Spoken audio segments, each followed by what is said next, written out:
ఇప్పుడు డీటెయిల్స్ చూద్దాం. చీరాల ఐకాన్ ఆసుపత్రి రికార్డు సృష్టించింది. ఈ నేపథ్యంలో ఆపరేషన్ చేసిన 24 గంటల్లోనే మోకాలి నొప్పులతో బాధపడుతున్న వ్యక్తి నడవగలిగాడు. ప్రకాశం జిల్లా కుంకలమర్రుకు చెందిన చాగంటి కోటేశ్వరరావు కొంతకాలంగా మోకాలి నొప్పులతో బాధపడుతున్నాడు. హైదరాబాదులో ఉంటున్న కోటేశ్వరరావు ఈ విషయమై ఎంతో మంది వైద్యులను కలిశాడు. ఎన్నో ఔషధాలు స్వీకరించాడు. అయినప్పటికీ ఫలితం లేకపోయింది. ఈ నేపథ్యంలో ఇటీవల స్వగ్రామానికి వచ్చిన కోటేశ్వరరావు ఎవరో ఇచ్చిన సమాచారం మేరకు ఐకాన్ ఆసుపత్రి డాక్టర్ శంకర్శెట్టి కొండలరావును సంప్రదించారు. తన గోడు వెళ్లబోసుకున్నారు. ఇందుకు డాక్టర్ ఇచ్చిన సలహాలు ఆయనను ఆకట్టుకున్నాయి. ఈ మేరకు ఐకాన్ ఆసుపత్రిలో శస్త్రచికిత్స చేయించుకున్నారు. డాక్టర్ ముందుగానే చెప్పిన విధంగా 24 గంటల వ్యవధిలోనే నడిచాడు. నేను డాక్టర్ కొండలరావుని ఐకాన్ హాస్పిటల్ చీరానందు ఆర్థోపెడిక్ డాక్టర్గా పనిచేస్తున్నాను.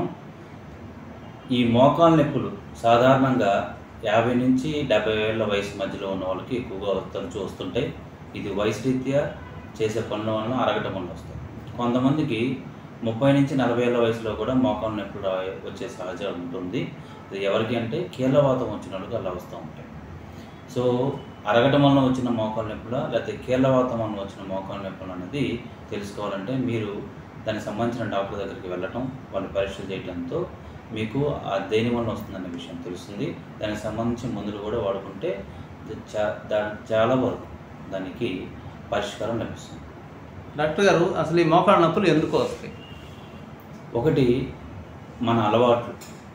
అంటే చాలామందికి ఉదయాన్నే నిద్రలేచి వ్యాయామం చేసే అలవాటు లేకపోవడం. 2 స్వతహాగా వాళ్ళకి వాళ్ళ ఫ్యామిలీ హిస్టరీ అంటాం, అంటే జీన్స్ వల్ల అంటారు కదా, అలా కొంతమందికి వచ్చే ఛాన్స్ ఉంది. 3వది వాతం వల్ల వచ్చే ఛాన్స్ ఉంది. సో ఈ మన ఏదైతే రొటీన్ లైఫ్ స్టైల్ వలన వచ్చే ఇబ్బందులు ఎక్కువగా ఉంటున్నప్పుడు ఆ లైఫ్ స్టైల్ చేంజ్ చేసుకుంటే సరిపోతుంది. డాక్టర్ గారు, అసలు ఈ సమస్య ఏ వయసులో మొదలయ్యే అవకాశం? సాధారణంగా 45 నుంచి 65-70 ఏళ్ళ వయసులో సాధారణంగా మొదలవుతుందండి. కీళ్ళవాతం ఉన్న వాళ్ళకైతే ఇంకా త్వరగా, అంటే 30-35 ఏళ్ళ వయసులోనే ఈ మోకాలు నొప్పులు అరగటం అనేది మొదలవుతుంది. ఒకవేళ ప్రాథమిక దశలో కనుక మన పేషెంట్ అనేవి గుర్తించగలిగితే, ఆ సమస్యను గుర్తించగలిగితే అతను ఏమన్నా చేసుకోవడానికి వీలవుతుందా? కొంతవరకు పరిష్కారం చేసుకునే అవకాశం ఉందా? డెఫినెట్గా.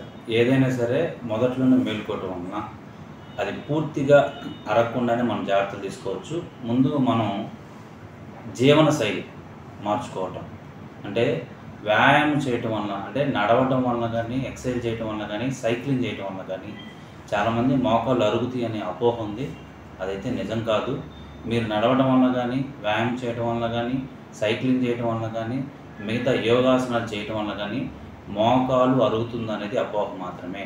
మీరు చేయటం వల్ల ఇంకా బాగా అది అరగకుండా లోపల సైనోవల్ ఫ్లూయిడ్ అని ఒకటి ఉంటుంది, అది ఇంకా ఎక్కువ మనకి ఏర్పడి మనకి అరగకుండా చేయడానికి కూడా ఎంతో దోహదపడుతుంది.